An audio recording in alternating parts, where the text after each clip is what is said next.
الحمدللہ رب العالمین والصلاة والسلام علی سید الانبیاء والمرسلین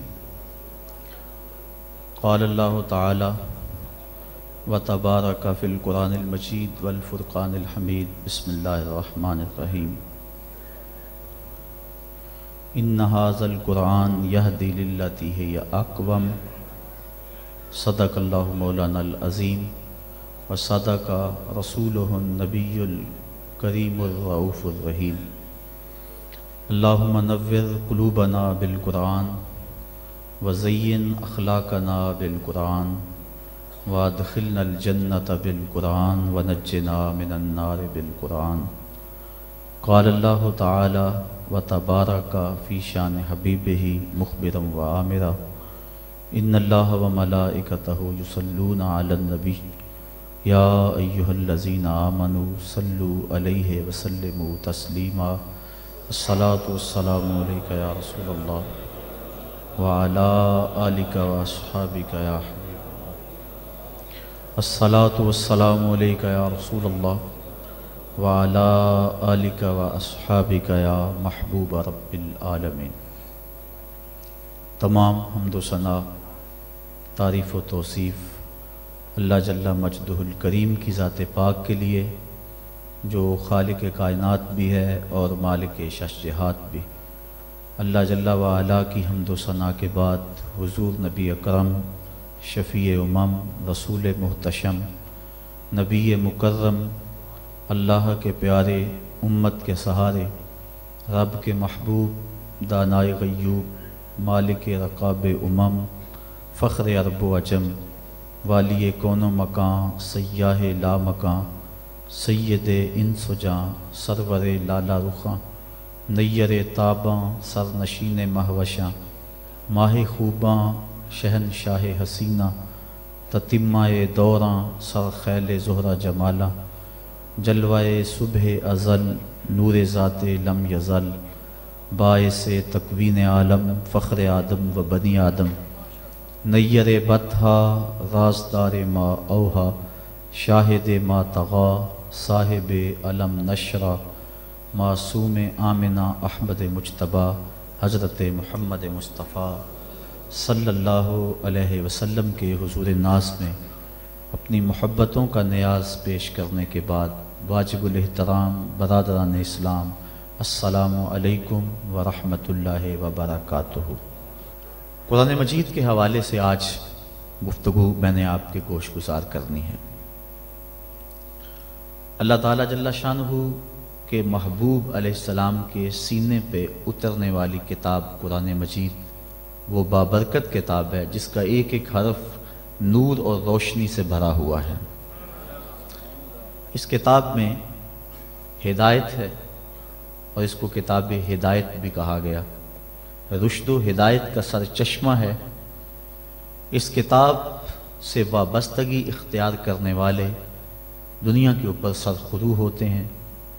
حضرت سیدنا علی المرتضیٰ رضی اللہ تعالی عنہ فرماتے ہیں کہ حضور قرب قیامت کا تذکرہ ارشاد کر رہے تھے۔ میں نے عرض کی حضور قرب قیامت کے فتنوں سے پھر بچنے کی صورت کیا ہوگی؟ تو فرمایا اللہ کی کتاب قرآن مجید، جو اس سے لپٹ گیا وہ بچ گیا، اور جس نے قرآن سے ہدایت ڈھونڈی اس کو ہدایت مل گئی، اور جس نے قرآن کے علاوہ کسی اور جگہ سے ہدایت ڈھونڈنا چاہی اللہ اس کو گمراہ کر دے گا۔ تو یہ قرآن ہدایت کا سر چشمہ ہے، روشنیوں کا منبع ہے۔ اس کا ایک ایک حرف ایک ایک لفظ صداقتوں پہ مشتمل ہے۔ دنیا کی کوئی کتاب ایسی نہیں جس کے بارے میں یہ دعویٰ کیا جا سکے کہ اس میں غلطی کا امکان نہیں۔ بڑے سے بڑا مصنف بھی کتاب لکھتا ہے تو اس کی ابتدائیے میں یا اس کے آخر میں یہ بات ضرور لکھتا ہے کہ میری کتاب میں کسی طرح کی کوئی غلطی پائیں تو مجھے مطلع کر دیں تاکہ آئندہ اس کی اصلاح کی جا سکے۔ لیکن قرآن وہ ہے کہ کھولو تو پہلی بات یہ ملے گی ذالک الکتاب لا ریب فیہ، کوئی غلطی ہے تو بتاؤ، اس میں غلطی نام کی گنجائش تک نہیں۔ یہ صرف دعویٰ قرآن کا ہے، اور قرآن کے علاوہ کسی کتاب کے بارے میں آپ کو یہ دعویٰ نہیں ملے گا۔ حضرت امام شافعی رحمۃ اللہ تعالی علیہ نے ایک کتاب لکھی اور ایک شاگرد کو کہا کہ اس کو میرے سامنے پڑھو۔ جب اس نے پڑھا تو آپ اس کی کئی غلطیوں پر متنبہ ہوئے کہ اس لفظ کی بجائے یہ لفظ ہوتا تو کیا خوب تھا، اس حرف کی بجائے یہ حرف ہوتا تو کیا اچھا تھا۔ تغیر و تبدل کرتے رہے۔ اگلے دن فرمایا پھر پڑھو، اس نے پھر پڑھا، پھر نئی غلطیوں پر متنبہ ہوئے۔ اس طرح 70 مرتبہ وہ کتاب آپ کے سامنے پڑھی گئی، 70 مرتبہ اس کی غلطیوں پر مطلع ہوئے۔ پھر اس کے بعد فرمایا داہو، چھوڑ دو، شافی کی کتاب اس قابل نہیں ہے کہ اس میں غلطی کی گنجائش نہ رہے۔ یہ اعزاز صرف اللہ کی کتاب قرآن مجید کو حاصل ہے کہ اس میں غلطی کی گنجائش اور غلطی کا امکان موجود نہیں ہے۔ یہ صرف کتاب اللہ ہے قرآن مجید کہ جس میں غلطی کا امکان تک نہیں ہے۔ اور دنیا کے بڑے بڑے دانشور، دنیا کے بڑے بڑے ادیب، شاعر، ان کو بطور تحدی یہ کہا گیا اگر اس کتاب میں تم شک پاتے ہو جو ہم نے اپنے بندہ خاص پہ نازل کی تو اس کی مثل ایک صورت ہی لا کے دکھاؤ۔ تو پھر آج تک کوئی نہیں لا سکا، ممکن ہی نہیں ہے۔ ممکن ہوتا تو کوئی ضرور محنت کرتا۔ الاتقان فی علوم القرآن کے اندر امام سیوطی لکھتے ہیں اگر قرآن کی مثل لایا جانا ممکن ہوتا تو بدر اور احد کی لڑائیاں نہ ہوتی۔ سیدھی سی بات تھی کہ قرآن کی مثل لے آتے، لیکن قرآن کی مثل ممکن ہی نہیں۔ اگر کوئی نظم جوڑنے کی کوشش بھی کرے تو وہ بے تکے لفظ ہوں گے۔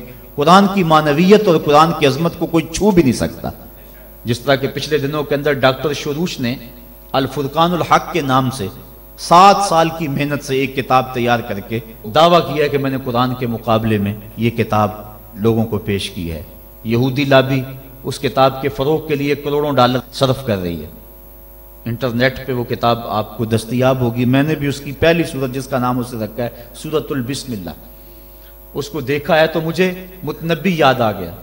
متنبی نے بھی کسی دور میں کوشش کی تھی قرآن کا مقابلہ کرنے کی، اور قرآن مجید کی ایک بڑی معروف سورت ہے القاریہ مل قاریہ وما ادراک مل قاریہ، کھڑکھڑانے والی، کانوں کے پردوں کو چیر دینے والی وہ گونج اور وہ گرج اور وہ آواز، انسان سراپا حیرت ہے۔ پھر کہا مل قاریہ، وہ کڑک کیا ہے؟ انسان پھر بھی سر جھکائے ہوئے، سمجھ، ہوش، خرد، فہم و ادراک سے بالا ہے۔ پھر کہا وما ادراک مل قاریہ، اپنے علم پہ ناز کرنے والے انسان تجھے کیا پتا کہ وہ قاریہ کیا ہے۔ یہ ہے قرآن کا اسلوب۔ اب متنبی نے بھی کوشش کی، اب وہ کہتا ہے الفیل مل فیل وما ادراک مل فیل، اور کہتا ہے میں قرآن کا مقابل لے آیا۔ فیل عربی میں ہاتھی کو کہتے ہیں۔ اب القاریہ ایک چیز رکھی گئی، کھڑکھڑانے والی، کانوں کے پردے کو چیر دینے والی۔ اب نہ اس کو کسی نے سنا، نہ اس کا کوئی تصور دماغ میں لا سکتا ہے۔ انسان حیرت میں ڈوب گیا۔ پھر دوسرا سوال اس کے اوپر وارد ہوتا ہے مل قاریہ، حیرت ختم نہیں ہوتی۔ پھر کہا وما ادراک مل قاریہ، اور پھر بتایا اس نے انسان پتنگوں کی طرح زمین پہ بکھرے ہوئے پڑے ہوں گے، کوئی کسی کا کوئی پرسان حال نہیں ہوگا۔ اللہ تعالیٰ پورے قہر و جلال میں ہوگا، اور اللہ تعالیٰ پوچھے گا این المتکبرون، تکبر کرنے والے کہاں ہیں؟ تو اس وقت کوئی سر نہیں اٹھا سکے گا۔ پھر اللہ فرمائے گا این الملوک، بادشاہ کہاں ہیں؟ تو کوئی سر نہیں اٹھائے گا۔ پھر کہے گا انا المالک، میں بادشاہ ہوں، تکبر مجھے زیبا ہے۔ تو وہ اس دن کا نقشہ کھینچا گیا ہے۔ تو القاریہ مل قاریہ وما ادراک مل قاریہ، یہ سوال در سوال ہوتا چلا جا رہا ہے۔ اب ذرا متنبی کی بے تکی بات دیکھی، الفیل، فیل عربی میں ہاتھی کو کہتے ہیں۔ جب کہہ دیا الفیل بات ختم ہوگی۔ پھر کہتا ہے مل فیل، ہاتھی کیا ہے؟ فیل کہنے سے بات سمجھ میں آ گئی کہ ہاتھی ہے۔ پھر کہتا ہے مل فیل، سوال بنتا ہی نہیں۔ لیکن پھر اس کے بعد کہتا ہے وما ادراک مل فیل، تم کیا جانو کہ ہاتھی کیا ہے؟ بچہ جانتا ہے کہ ہاتھی کیا ہے۔ لفظ تو جوڑنے بیٹھ گیا لیکن معنویت کہاں سے لائے؟ تو کہا قرآن کی مثل تم لانے کی استطاعت ہی نہیں رکھتے ہو۔ تیرے سامنے یوں دبے لچے فصحا عرب کے بڑے بڑے، کوئی جانے کے منہ میں زبان نہیں جسم میں جان نہیں۔ 7 مہینے تک کعبے کی دیوار سے سورہ کوثر لٹکی رہی تھی، اور عرب کے بڑے بڑے شاعر اور ادیب اور قصیدہ نگار قرآن کی مثل لانے سے قاصر رہے۔ اور پھر ایک نے آگے اپنی طرف سے یہ جملے لکھا تھا اِنَّا أَعْطَيْنَاكَ الْكَوْثَرَ فَصَلِّ لِرَبِّكَ وَانْحَرْ،